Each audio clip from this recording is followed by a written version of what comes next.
지옥 1곡 맨 앞부분에서 단테는 이렇게 노래합니다. 우리 인생길 한중간에서 올바른 길을 잃고 어두운 숲속에서 헤매고 있었다고 노래합니다. 단테가 삶과 문학의 스승으로 섬겼던 베르길리우스는 단테를 지옥과 연옥으로 안내합니다. 그리고 천국은 베아트리체가 안내하게 됩니다. 왜냐하면 베르길리우스는 인간 최고의 지성을 상징하지만 예수 그리스도를 몰랐고 따라서 세례를 받지 못했기 때문에 천국에는 올라갈 수 없습니다. 반면에 하느님의 은총을 상징하는 베아트리체가 단테를 천국으로 이끌고 또 안내하게 되는 것입니다. 신곡에서 지옥은 땅 속에 있는 것으로 이야기합니다. 땅 속에 있고 들어가는 입구는 예루살렘에 있다고 말합니다. 그리고 이 지옥의 형상은 마치 깔때기처럼 되어 있어서요, 그 끝부분은 지구의 중심에 닿아 있다고 말합니다. 그리고 단테는 이 지옥을 그 깔때기의 횡단면 모양에 따라서 무원이라고 부르는데요, 9개의 원으로 구별을 합니다. 그리고 각각의 원에서 여러 죄인들이 그 죄에 해당되는 형벌을 받고 있는 것으로 묘사하는데요, 아래로 내려갈수록 이 원들은 점차로 좁아지고 또 형벌은 그에 따라서 더 가중된다라고 이야기를 합니다.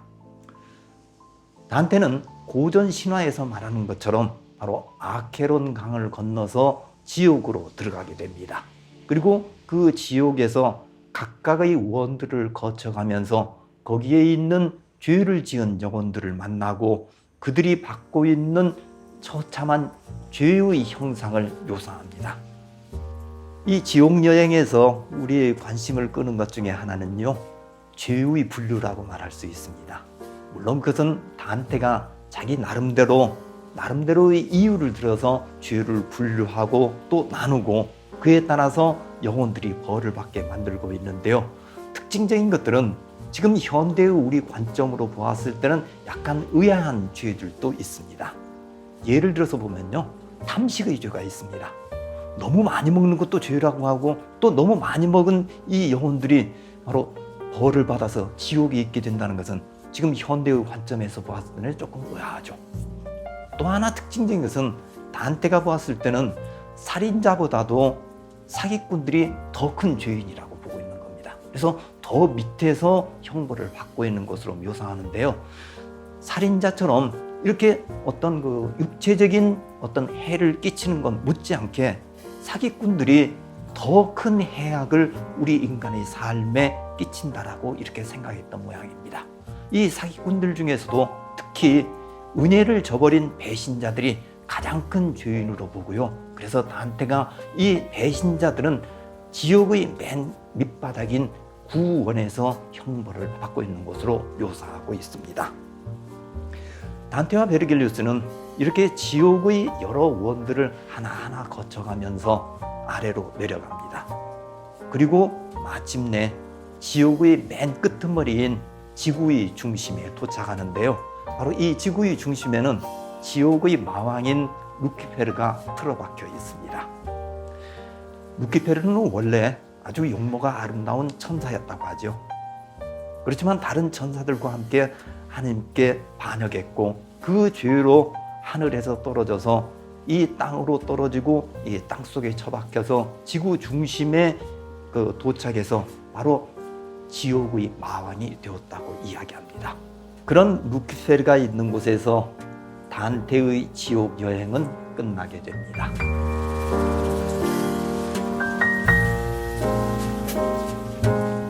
지옥을 여행한 단테는 부활절 일요일 아침에 연옥의 해변에 도달하게 됩니다.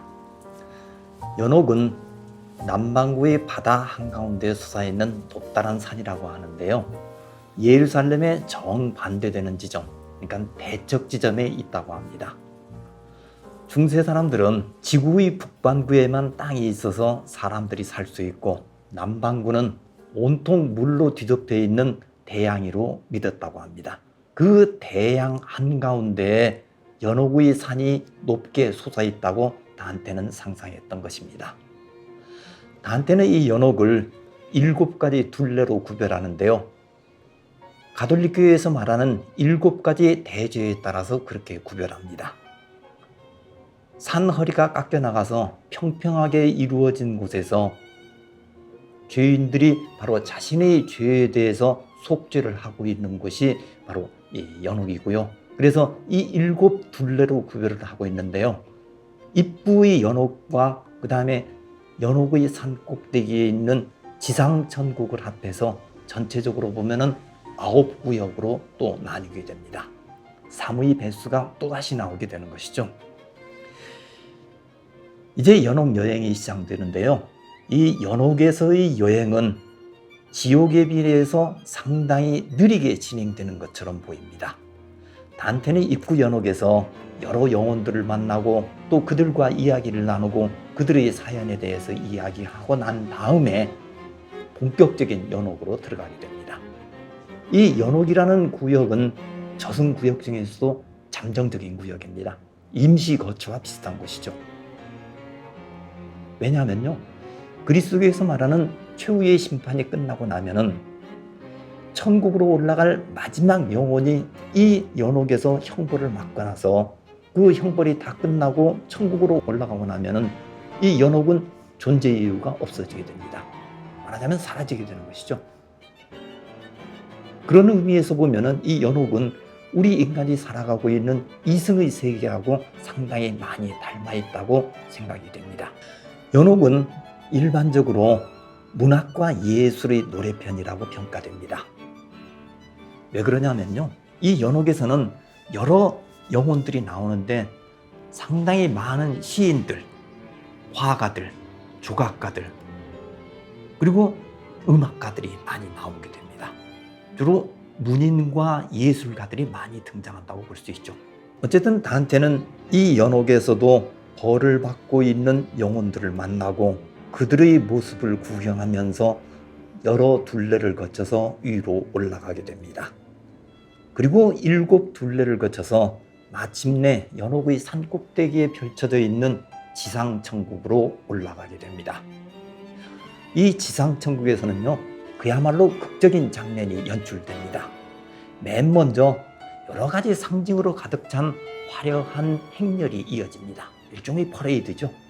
그런 행렬이 이어지면서 그 행렬의 뒤에서는 그리스 신화에서 나오고 있는 그리폰이 수레를 끌고 옵니다. 그리폰은 사자의 몸체에다가 독수리 날개 그리고 독수리 머리를 하고 있는 형상인데요. 이 그리폰은 바로 신성과 인성을 같이 겸비하고 있는 예수 그리스도를 상징하는 것으로 해석됩니다. 그리고 이 그리폰이 끌고 오는 수레는 교회를 상징하는 것으로 해석되죠. 그런 행렬이 다가오는 가운데에서 하늘에서 천사들이 내려오고 또 아름다운 여인들이 춤을 추는 가운데 하늘에서 베아트리체가 내려옵니다. 바로 단테에게는 그야말로 감격스러운 그런 만남이 되게 됩니다. 베아트리체와 만난 이후에도 여러 가지 극적인 장면들이 펼쳐지게 되는데요. 그러한 모든 과정이 끝난 다음에 단테는 이제 렛대의 강에서 죄의 기억을 없애주는 그러한 의례를 치웁니다. 그리고 렛대의 강과는 대비되는 에우노의 강에서 그동안 잊어버렸던 선의 기억을 되살리게 되고 그렇게 해서 완전히 정화되고 깨끗해진 상태로 천국으로 날아오를 준비를 하게 됩니다. 그렇게 천국으로 날아오를 준비를 하면서 단테의 연옥 여행은 마무리되게 됩니다.